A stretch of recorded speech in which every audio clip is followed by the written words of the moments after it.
TVM hospital అధినేత ప్రముఖ వైద్యులు డాక్టర్ చాట్ల శ్రీధర్ గారు మన ముందున్నారు. నమస్కారం సార్. సార్ మీ హాస్పిటల్ గురించి చెప్పండి సార్. మా సివివిఎం హాస్పిటల్ అత్యాధునిక వైద్య సదుపాయాలతో సామాన్యునికి కార్పొరేట్ స్థాయి వైద్యం అందించాలన్న సదుద్దేశంతో 4 సంవత్సరాల క్రితం శ్రీ శ్రీ శ్రీ త్రిదండి చిన్నజీఆర్ స్వామి వారి చేతుల మీదుగా ఆయన ఆశీస్సులతో ప్రారంభించడం జరిగింది.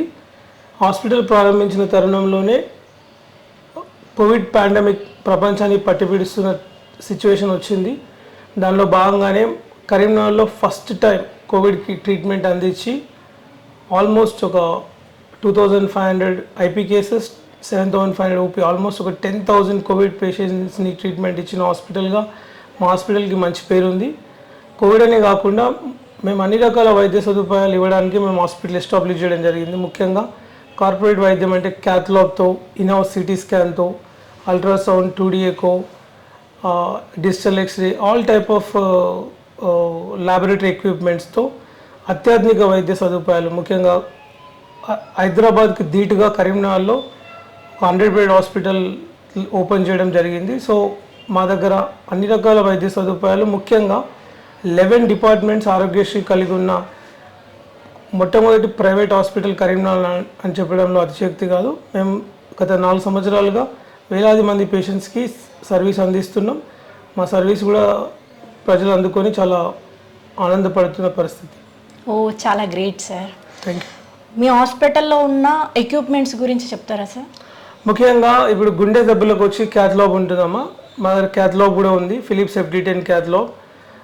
సిటీ స్కాన్, ముఖ్యంగా 32 స్లైడ్ సిటీ స్కాన్ ఇది, 2D echo, ultrasound, Voluson P8 advanced equipments, digital X-ray, అన్ని అంటే state of art type of equipment, first of its kind in Karimnagar. Digital X-ray, all type of laboratory equipments. So ఇన్ని మళ్ళా when comes to departments కూడా 11 type of departments Aarogyasri ఉన్నాయి.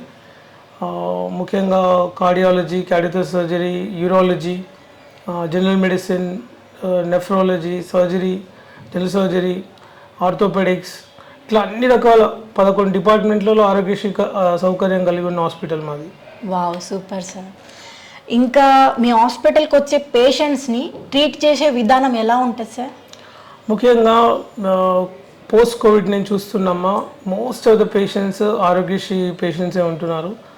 అందరికీ తెలుసు doctor Sridhar చాట్ల గారు కొంచెం కమర్షియల్గా ఉండరు, సేవాభావం ఉన్న డాక్టర్ అని. ఎక్కువ ఫ్రీ అంటే ఆరోగ్యశ్రీ కేసెస్ కానీ ఇన్సూరెన్స్ కేసు కానీ ఎక్కువ మేము సర్వీస్ చేస్తున్నాం.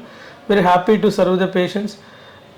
వెదర్ డబ్బులు ఉన్నా లేకున్నా పేషెంట్స్ సర్వీస్ చేయాలనే ఉద్దేశంతోనే మేము హాస్పిటల్ ఓపెన్ చేయడం కాబట్టి సో మేము ఆ విధంగానే సర్వీస్ చేస్తున్నాం.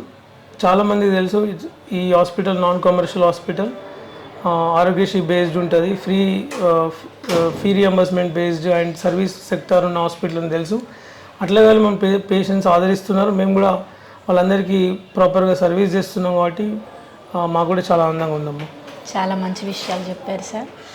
ఇంకా ఎమర్జెన్సీ కేసెస్ వస్తే, ఒకవేళ యాక్సిడెంట్ అయిన కేసులు వస్తే ట్రీట్ చేసే అవకాశాలు ఉన్నాయా సార్ మన హాస్పిటల్లో? అదే అమ్మ, ముఖ్యంగా ఎమర్జెన్సీకి సిటీ స్కాన్ అవసరం ఉంటుంది, ఒక ఆర్థోపెడిక్స్, ఒక న్యూరో సర్జన్ అవసరం ఉంటుంది. మన దగ్గర ఇన్హౌస్ సిటీ స్కాన్ ఉంది. సో ఎలాంటి రకమైన ఎమర్జెన్సీస్ కానీ ఎలాంటి అసలు మా కాన్సెప్ట్ ఆఫ్ హాస్పిటల్ అంటే ఎమర్జెన్సీ అండ్ కార్డియాక్ సెంటర్లానే మేము ఎస్టాబ్లిష్ చేయడం జరిగింది. So we take all type of emergency cases. In-house CT scan ఉండడం వల్ల మన ఎమర్జెన్సీగా పేషెంట్ హ్యాండిల్ చేసి, ఆర్థోపెడిషన్ ఫుల్ టైం ఉంటారు ఇక్కడ డాక్టర్ అనుదీప్ అని, న్యూరో సర్జన్ హనుమ, వీళ్ళంతా మాకు ఎప్పటికప్పుడు అవైలబుల్ ఉంటారు. సో మేము ఎమర్జెన్సీ సర్వీస్ని చాలా చక్కగా హ్యాండిల్ చేస్తున్నాం. ఇప్పటికీ లాట్ ఆఫ్ కేసెస్ అంటే క్రేనియాటమీస్ కానీ ఆరోగ్యశ్రీలో చాలా నరాలకు సంబంధించిన జబ్బులకు కానీ మేము ట్రీట్మెంట్ చేయడం జరిగింది. చాలా చనిపోతారు అనుకున్న కేసులను కూడా మేము బతికించి వాళ్ళని పంపించిన పరిస్థితి ఉంది. రీసెంట్గా ఒక కేసు ఆల్మోస్ట్ లెగ్ ఫ్రాక్చర్ అయ్యి మొత్తం స్క్వీజ్ అయిపోయి లెగ్ తీసేసే పరిస్థితి నుంచి మా team, emergency team orthopedic Anudeep and plastic surgeon Ashok and neuro surgeon Hanuma అందరు కలిసి ఆ లెగ్ని ప్రొటెక్ట్ చేయడం జరిగింది. దాంతో మాకు చాలా మంచి అప్లాస్ వచ్చినాయి ఆ కేసు విషయంలో. Wow sir. ఇంకా ప్రస్తుతం ఇది వర్షాకాలం కదా సార్, ఈ వర్షాకాలంలో ఎలాంటి వ్యాధులు వచ్చే అవకాశం ఉంది? మాకు మంచి క్వశ్చన్ అమ్మ. ఇప్పుడు సీజనల్ వ్యాధులకు వస్తుంది. నేను ఆమె ఫిజిషియన్ టెక్నికల్గా, అది మంచి క్వశ్చన్. ఇప్పుడు సీజనల్ వ్యాధులు ఇప్పుడు వర్షాకాలం ఎక్కువ ఉన్న తరుణంలో ప్రజలకి ఎక్కువ వర్షంతో సంబంధించిన జబ్బులు, ముఖ్యంగా ఈ వర్షాకాలంలో బయట వాటర్ ఎక్కువ కంటామినేటెడ్ ఉండడం వల్ల, వాటర్ ఎక్కువ స్టాగ్నేటెడ్ ఉండడం వల్ల, కంటామినేటెడ్ వాటర్ వల్ల చాలా రకాల జబ్బులు వచ్చే అవకాశాలు ఉంటాయి. ముఖ్యంగా ఈ వర్షాకాలంలో దోమలతో వ్యాప్తి చెందే జబ్బులు ఉంటాయి, ఈగలతో వ్యాప్తి చెందే జబ్బులు ఎక్కువ ఉంటాయి, ముఖ్యంగా కంటామినేషన్తో వచ్చే జబ్బులు కూడా ఉంటాయి. ముఖ్యంగా దోమలతో పోల్చుకుంటే మనం చూసినట్టయితే మలేరియా, ముఖ్యంగా డెంగ్యూ, చికెన్ గున్యా, ఇంకా ఉంటాయి ఎల్లో ఫీవర్, స్క్రబ్ టైఫస్, ఇట్లా లెప్టోస్పైర్, అవి కూడా ఉంటాయి. ముఖ్యంగా మాత్రం మలేరియా, డెంగ్యూ ఈ చాలా మనం కరీంనగర్లో అయితే తీవ్రంగా చూస్తున్న పరిస్థితి. సో వెన్ కమ్స్ టు ఈగలతో వచ్చేసరికి ఈ కలరా కానీ, typhoid, acute gastritis like dysentery, ఇలా అక్యూట్ గ్యాస్ట్రైటిస్ సిమ్టమ్స్.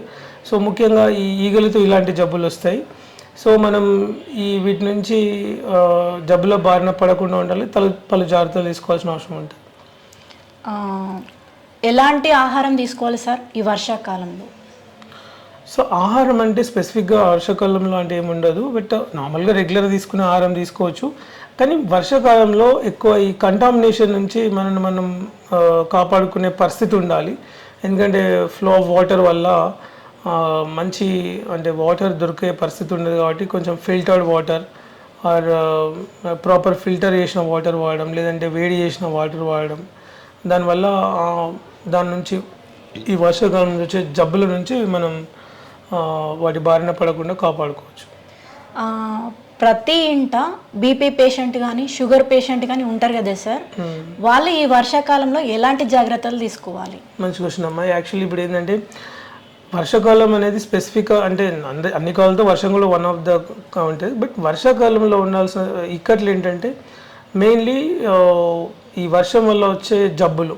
సో దీనివల్ల ఏంటంటే జబ్బుల బారిన పడకుండా ఉండడానికి జాగ్రత్తలు తీసుకుంటే, ముఖ్యంగా ఈ బీపీ పేషెంట్స్ కానీ, షుగర్ పేషెంట్స్ కానీ కొంచెం ఇన్ఫెక్షన్ ప్రోన్ ఎక్కువ ఉంటుంది ఈ వర్షాకాలం కంపారిటివ్ ఎండాకాలం, వేసవికాలంను చలికాలంతో పోల్చుకుంటే ఇన్ఫెక్షన్ ప్రోన్ ఎక్కువ ఉంటుంది. ఎందుకంటే వాటర్ కంటామినేటెడ్ వాటర్ ఉండడం. సో ఈ వాటర్ మెయిన్ని మనం ఇట్లా ఫిల్టర్డ్ వాటర్ అది తీసుకోవడం వల్ల దాని నుంచి వచ్చే జబ్బుల గురించి కూడా మనం కాపాడుకోవచ్చు. Okay sir. అదే ఇంతకుముందు చెప్పినట్టు వర్షాకాలంలో ముఖ్యంగా దోమలు, ఈగలు ఈ కంటామినేటెడ్ వాటర్లో ఉండడం వల్ల అవి పెరిగే అవకాశం ఉంది. కాబట్టి ముఖ్యంగా మనం పరిసర ప్రాంతాలలో కంటామినేటెడ్ వాటర్, స్టాగ్నేట్ వాటర్ లేకుండా చూసుకోవాలి. పరిసరాలు చాలా పరిశుభ్రంగా ఉంచుకోవాలి. దానివల్ల ఏంటంటే ఈ దోమలు పెరిగే అవకాశం ఉండదు. యూజువల్గా ఈ ఈగలు ఏంటంటే అవుట్ సైడ్ కంటామినేటెడ్లో ఉండి మళ్ళీ ఇంట్లో మన నార్మల్ ఫుడ్లో ఆలే అవకాశం ఉంటుంది. కాబట్టి సో బయట పరిశుభ్రాలు ఇట్లా జాగ్రత్తగా ఉంచుకున్నట్టయితే ఈ ఈగలు నుంచి కాపాడుకోవచ్చు. దోమలు ప్రబలకుండా అంటే వాటి రీజనరేషన్ ప్రాసెస్ అదంతా కాకుండా కాపాడుకోవచ్చు. ముఖ్యంగా ఇంకొకటి ఏంటంటే ఈ వాటర్ అనేది ఎక్కువ రావడం వల్ల, వాటర్ పొల్యూషన్ ఎక్కువ ఉండడం వల్ల కొంచెం వేడి వాటర్ లేదా ఫిల్టర్డ్ వాటర్ వాడడం వల్ల ఇలాంటి జాగ్రత్తలు తీసుకున్నట్టయితే ఈ వర్షాకాలం నుంచి మనం కాపాడుకునే అవకాశం ఉంటుంది. మా పొలిటికల్ ఫ్యాక్టరీ ప్రేక్షకుల కోసం చాలా మంచి విషయాలు చాలా చక్కగా వివరించి చెప్పారు sir. Thank you so much. Thank you అమ్మా.